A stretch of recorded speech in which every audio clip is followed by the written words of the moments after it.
welcome to my advanced guitar course. I'm going to start off with two videos. I'm going to make one about just improvising, and then I'm going to make one where I talk about getting into shredding. So, to start with improvising, I'm going to teach you about something that I call the box, and it's been something that seems to work for a lot of my students.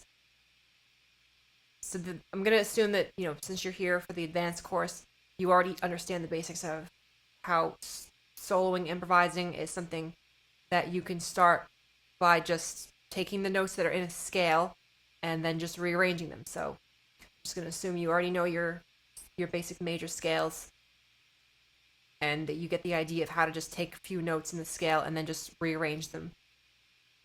And you create in your own creative ways to make up your own solos.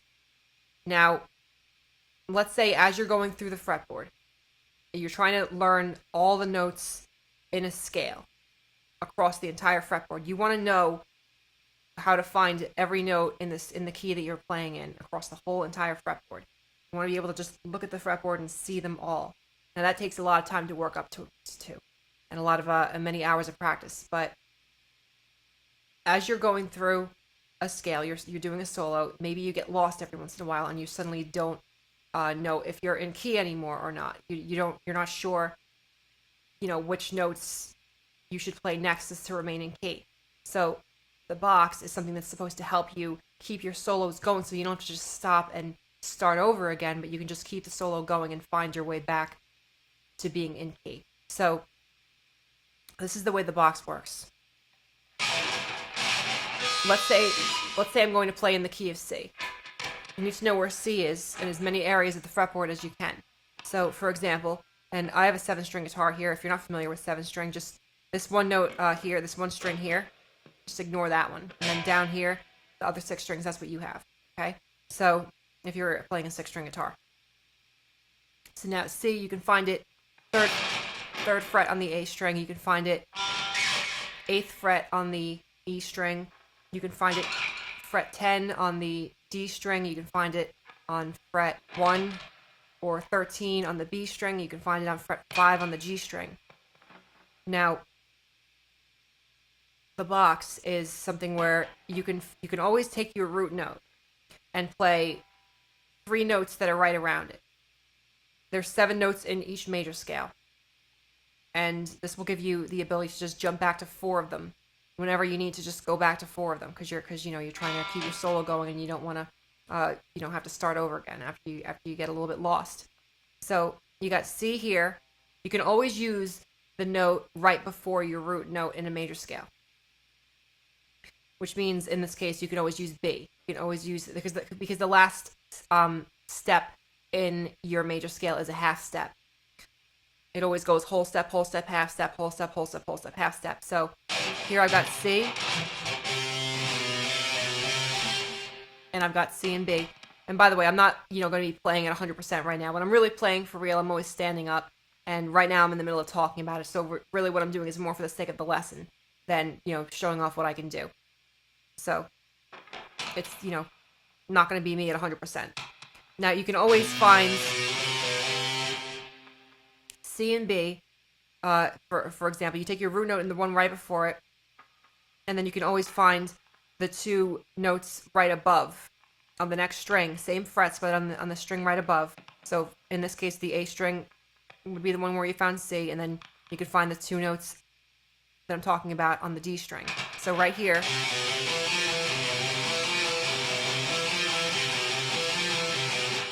and that's the box, this little square. So now you can do that with any of your C's across the fretboard. So let's say I'm going to do it over here on fret 8. You got here.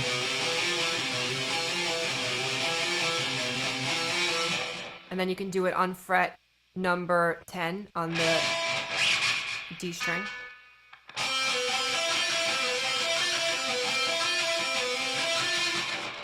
And you can do it on fret 13 on the B string. So you can see now I'm using 13 and 12, and I'm using 13 and 12 on the B string and the E string. And then you can also do it on frets 1 and 0. So this still counts as a box, but it feels different, it looks different because you're not using 2 fingers on it now because you're using open string. So And then just like with that one, so you might know already that when you go to the B string from the G string, while playing a scale, it's a little bit different because there's an interval of 5 frets, 5 notes between each string. For example, on the E string and the A string, you got, if I play fret 5 on the E string, it gives me an A. So it's same note as the next string above, just like I just played the 5th fret on the A string and that gave me a D. But when you go to the G string, if you play the 4th fret, on the G string, that gives you a B. And so if I'm playing a major scale, like here, I could just do. But if I do it up here, where I have to go to the B string, I have to jump my because of the difference in the number of notes that I'm advancing is because it's one note less when I'm going from the G string to the B string. I have to jump my hand up one fret to play the scale when I go to the B string. So watch.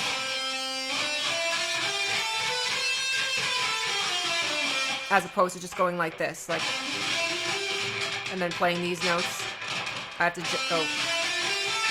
go like that. Okay, so therefore, the box on the G string and the B string is like this.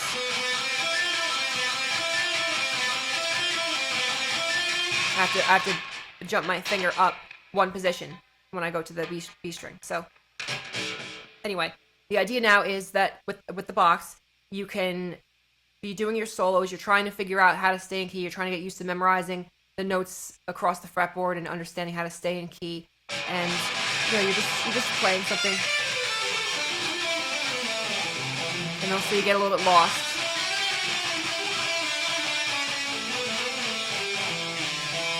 And you're not sure where you are anymore. You can just go back to a box. So if you can memorize where your boxes are,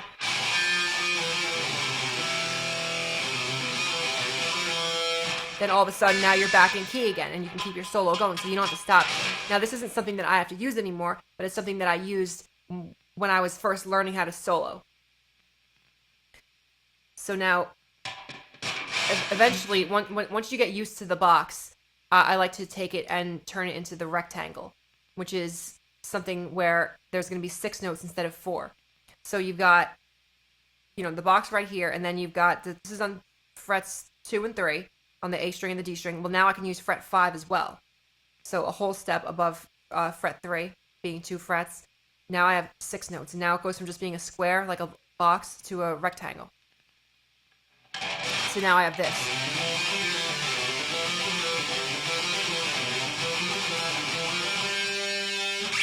And then I can do that over here. And over here. And then I can do it over here. And over here.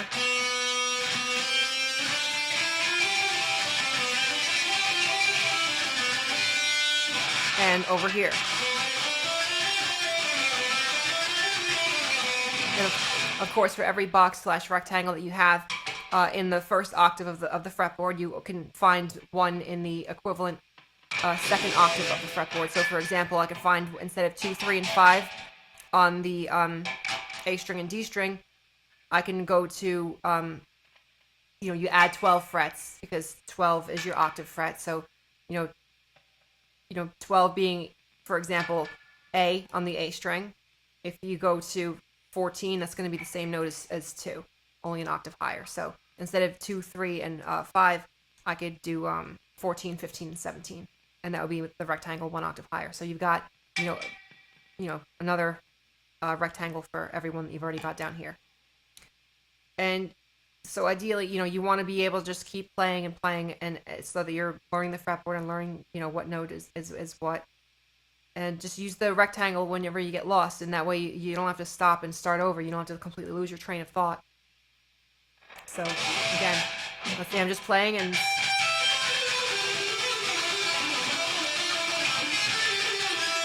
you start to get a little bit lost, and then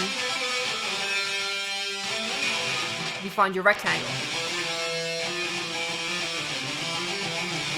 And you can just stay in that area for a little while also if you just want to take a second to regain your train of thought and just, think where we're going to go next, you can just let yourself use those 4 notes for the box or 6 notes for the rectangle to solo for a little bit and to just, find your place again.